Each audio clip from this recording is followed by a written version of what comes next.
তারেক রহমান তাকে দেখার জন্য। এবং তারা যে উচ্ছ্বাস প্রকাশ করছেন, তারা যেভাবে তাকে অভিবাদন জানাচ্ছেন, যেভাবে তাকে স্বাগত জানাচ্ছেন, সেটা আসলে এক ঐতিহাসিক ক্ষণ, সেটা এক ঐতিহাসিক মুহূর্ত।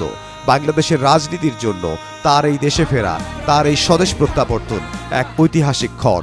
এই ঐতিহাসিক ক্ষণের সাক্ষী হওয়ার জন্য লাখ লাখ মানুষ অবস্থান করছেন রাজধানী প্রত্যাবর্তন দিবসে।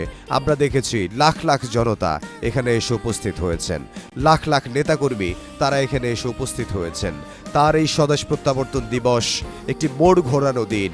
আমরা জানি আগামী ফেব্রুয়ারির 12 তারিখে জাতীয় সংসদ নির্বাচন অনুষ্ঠিত হবে। এই সংসদ নির্বাচনে তিনি প্রতিদ্বন্দ্বিতা করবেন বলে আমরা জানতে পেরেছি।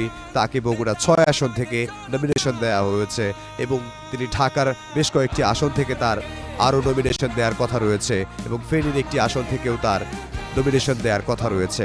আমরা দেখতে পাচ্ছি বাংলাদেশের পতাকার রঙে, বিএনপির দলীয় পতাকার রঙে, বিএনপির দলীয় প্রতীক, সেই প্রতীকও ছাপা রয়েছে আজকে যেই বাসটিতে করে বিএনপির ভারপ্রাপ্ত চেয়ারম্যান জনাব তারেক রহমান তাকে দেখার জন্য। বিভিন্ন প্ল্যাকার্ড, বিভিন্ন ফেস্টুন হাতে তারা দাঁড়িয়ে আছেন অভিবাদন জানানোর জন্য, স্বাগত জানানোর জন্য। দীর্ঘ 17 বছরের অবসান ঘটিয়ে তিনি পা রাখলেন, বিএনপির ভারপ্রাপ্ত চেয়ারম্যান জনাব তারেক রহমান তিনি বাংলাদেশের মাটিতে পা রেখেছেন। তাকে মানুষ অভিবাদন জানাচ্ছেন, তাকে তৃণমূলের মানুষ অভিবাদন জানাচ্ছেন, তাকে গ্রহণ করছেন, সাদরে গ্রহণ করছেন, সেটি আমরা সরাসরি দেখতে পাচ্ছি। এবং তিনি এই তৃণমূলের মানুষের জন্য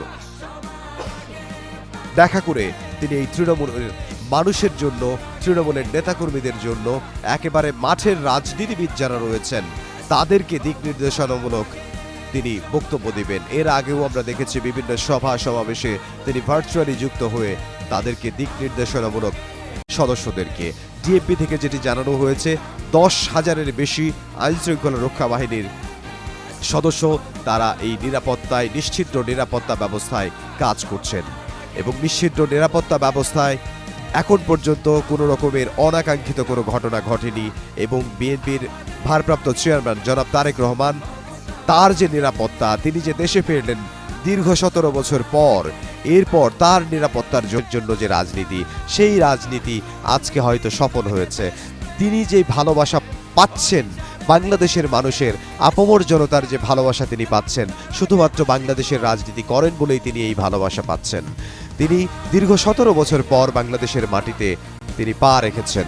আমরা দেখেছি তিনি তাকে বহনকারী বাংলাদেশ বিমানের BBC 202 যে ফ্লাইটটি, সেই ফ্লাইটটি আমরা জানি যুক্তরাজ্যের লন্ডনের হিথ্রো বিমানবন্দর থেকে বাংলাদেশ সময় রাত 12টা 15 মিনিটে বাংলাদেশের উদ্দেশ্যে উড্ডয়ন করে এবং সেটি বাংলাদেশে 9টা 40-এর দিকে এসে পৌঁছায় বাংলাদেশের সিলেটের ওসমানী আন্তর্জাতিক বিমানবন্দরে। সেখানে তিনি বিমান থেকে নামেননি, সেখানে তিনি বিমানে অপেক্ষা করছিলেন। সেখানে কিছুক্ষণ অপেক্ষা করার পর তিনি আসলে চলে আসলেন ঢাকায়, বাংলাদেশের রাজধানী ঢাকায় হযরত শাহজালাল আন্তর্জাতিক বিমানবন্দরে। এই বিমানবন্দরে তিনি আসলেন।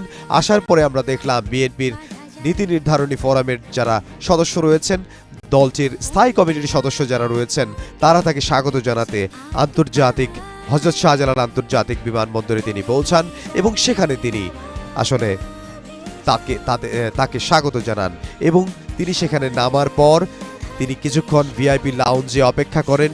তিনি এবং তার স্ত্রী জনাব তারেক রহমানের স্ত্রী ডক্টর জুবাইদা রহমান, জনাব তারেক রহমানের কন্যা ব্যারিস্টার জায়মা রহমান, তারা সপরিবারে উপস্থিত হন বাংলাদেশে। এবং আমরা তখন দেখেছি বিএনপির মহাসচিব মির্জা ফখরুল ইসলাম আলমগীর বিএনপির ভারপ্রাপ্ত চেয়ারম্যান তারেক রহমানকে স্বাগত জানান। বিএনপির স্থায়ী কমিটির সদস্য মির্জা আব্বাস তাকে স্বাগত জানান। বিএনপির স্থায়ী কমিটির সদস্য সালাউদ্দিন আহমদ তাকে স্বাগত জানান। বিএনপির স্থায়ী কমিটির সদস্য সেলিমা রহমান তাকে স্বাগত জানান। বিএনপির স্থায়ী কমিটির সদস্য গয়েশ্বর চন্দ্র রায় তাকে স্বাগত জানান। বিএনপির স্থায়ী কমিটির সদস্য ডক্টর মঈন খান তাকে স্বাগত জানান। বিএনপির স্থায়ী কমিটির সদস্য নজরুল ইসলাম খান তাকে স্বাগত জানান। বিএনপির স্থায়ী কমিটির সদস্য আমির খুসরো মাহমুদ চৌধুরী তাকে স্বাগত জানান। এবং ইকবাল হাসান মাহমুদ টুকু। ইকবাল হাসান মাহমুদ টুকু তাকে স্বাগত জানান, দলটির স্থায়ী কমিটির সদস্য। এবং আমরা দেখেছি মেজর অবসরপ্রাপ্ত হাফিজ, তিনিও আসলে দলটির স্থায়ী কমিটির সদস্য, তিনিও তাকে স্বাগত জানান। বিএনপির সিনিয়র যুগ্ম মহাসচিব রুহুল কবির রিজভী, তিনিও তাকে স্বাগত জানান। আমরা দেখেছি বিএনপির যারা স্থায়ী কমিটির সদস্য রয়েছে, নীতি নির্ধারণী ফোরামের সদস্য যারা রয়েছে, তারা তাকে বিমানবন্দরে স্বাগত জানান।